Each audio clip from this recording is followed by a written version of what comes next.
অমৃত station রূপে কল্যাণী ঘোষপাড়া স্টেশনের আজ শুভ উদ্বোধন। দেশব্যাপী মোট 103টি অমৃত স্টেশনের মধ্যে কল্যাণী ঘোষপাড়া স্টেশন পশ্চিমবঙ্গের প্রথম অমৃত স্টেশন। প্রধানমন্ত্রী নরেন্দ্র মোদীর ভার্চুয়াল উপস্থিতিতে উদ্বোধন করা হলো অমৃত স্টেশন কল্যাণী ঘোষপাড়া। উক্ত অনুষ্ঠানে রেলের আধিকারিকদের সাথে উপস্থিত ছিলেন কেন্দ্রীয় প্রতিমন্ত্রী শান্তনু ঠাকুর এবং বিজেপি সাংসদ জগন্নাথ সরকার।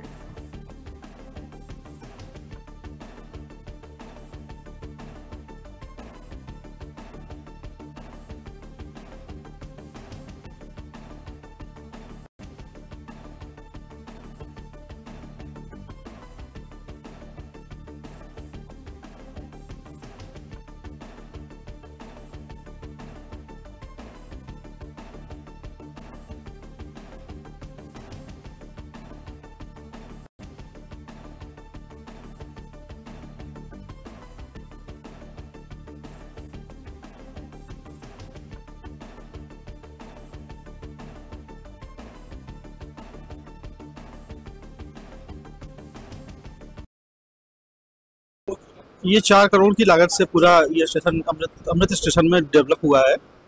इसमें जैसे कि आप देख रहे हैं, जो पूरा प्लेटफॉर्म के ऊपर शेड पूरा एंड टू एंड शेड हो गया, पहले शेड नहीं था। तो आपका जो मेन एंट्रेंस एरिया, कॉन्कोर्स का एरिया डेवलप किया गया, यहाँ की लोकल थीम के हिसाब से है।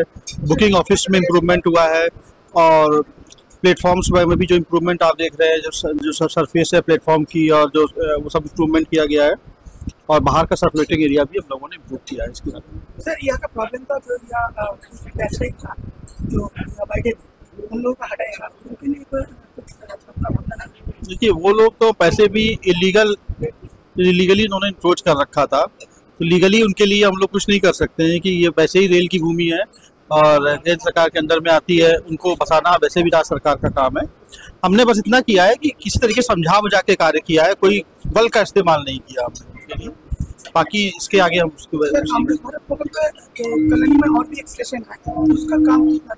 उसका काम तेजी से चल रहा है और उम्मीद है कि बहुत जल्दी वो भी कार्य पूरा हो जाएगा और अगली बार इसका हो सकता है कि उद्घाटन बहुत जल्दी हो जाए। कल्याणी मेन स्टेशन में कितना बजट रखा है? अभी मुझे इसकी इमीडिएट जानकारी नहीं है। मैं राजीव सक्सेना, DRM सियालदा। আজকে মাননীয় প্রধানমন্ত্রীজি পুরো ভারতবর্ষে 103টে অমৃত কাল যে আমাদের রয়েছে, অমৃত স্টেশন রয়েছে, সে তার উদ্ঘাটন করেছেন। কল্যাণী ঘোষপাড়াতে আজকে যে আমাদের স্টেশন রয়েছে কল্যাণী ঘোষপাড়া, সেটারও আজকে ভার্চুয়ালি উদ্বোধন মাননীয় প্রধানমন্ত্রীজি করলেন। 4 কোটি টাকা খরচ মানে ব্যয়ে এই স্টেশনের পুরো পুনর্নবীকরণ হবে এবং যে ইনফ্রাস্ট্রাকচার গুলো আছে ডেভেলপমেন্টের দরকার, সেগুলোতে ডেভেলপমেন্ট হবে। এটা মাননীয় প্রধানমন্ত্রীজির একটা বিকশিত ভারত যে চিন্তা ভাবনা রয়েছে, সেই চিন্তা ভাবনাকে এগিয়ে নিয়ে যাওয়ার একটা যে প্রক্রিয়া, আমি মনে করি যে কল্যাণীতে আমরা এর পরিষ্কার একটা ছাপ দেখতে পেলাম। হ্যাঁ, কল্যাণী একমাত্র কল্যাণী বিধানসভাতেই এই দুটো স্টেশনকে করা হয়েছে। 4 কোটি টাকা ব্যয়ে একটা স্টেশন হবে এখানে। হ্যাঁ, ও তো আগে স্যাংশন হয়ে গেছে ওটা, এটার এখন নতুন করে স্যাংশন করা হবে।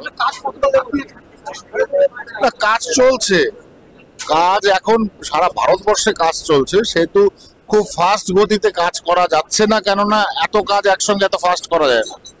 তো দীর্ঘ মেয়াদী কাজ, সময় একটু লাগবে, কিন্তু আস্তে আস্তে যে ডেভেলপমেন্ট মেইনলি হচ্ছে মানুষকে পরিষেবা দেওয়া। মানুষকে পরিষেবা আমরা যেভাবে মাননীয় প্রধানমন্ত্রীজি এবং নেতৃত্বে যেভাবে করা হচ্ছে, সেই পরিষেবাটা মানুষ পাবে আগামীতে।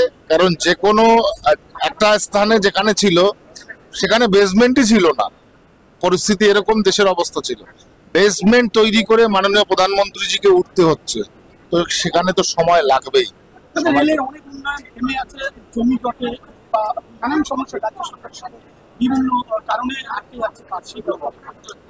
আমার লোকসভার কথা বলি, যে লোকসভাতে বনগাঁ টু পোড়ামহেশতলা স্যাংশন কেন্দ্রীয় যে আমাদের মন্ত্রী মাননীয় অশ্বিনী বৈষ্ণবজি স্যাংশন করেছেন, কিন্তু স্টেট গভর্নমেন্ট যে জমি অ্যাকুইজিশন সেটা করে দিতে পারছেন।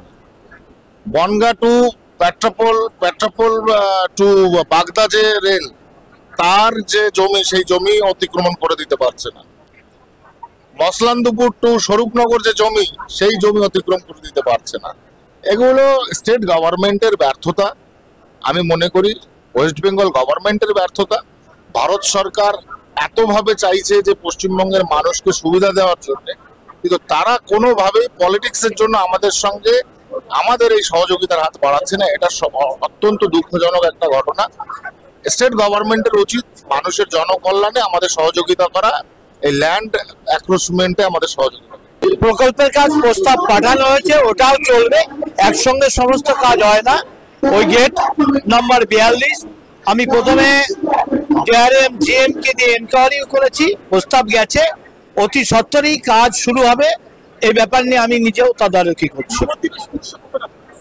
নবদ্বীপের সমস্যাটা হচ্ছে রেলের জমি আছে, রাজ্য সরকারের মদতেই তার সেই সব জায়গা দখল হয়ে গেছে। যে সময় মমতা ব্যানার্জি রেলমন্ত্রী ছিলেন, প্রজেক্ট তিনি পাশও করেছিলেন, কিন্তু দেখা গেছে এই যে তাদের পুনর্বাসন যাদেরকে বসিয়ে দেওয়া হয়েছে, তার দলের লোকেরা অতীতেও দেখেছি ওই জায়গাগুলো, রেলের জায়গাগুলো পয়সা নিয়ে হকারদের বসিয়ে দিয়েছে এবং তারা পাকাপোক্তভাবে ঘর দোকান তারা বসবাসের জায়গা করে ফেলেছে। আর এটা হটানোর দায়িত্ব রাজ্য সরকারের। রাজ্য সরকার কোন লজ্জায় তারাই টাকা নিয়ে বসেছে, তারা আবার কি করে হটিয়ে দেবে, এই কারণে সহযোগিতা করছে না। যদি আমাদের সরকার আসে, আমরা কথা দিচ্ছি 6 মাসের মধ্যে ওই প্রজেক্ট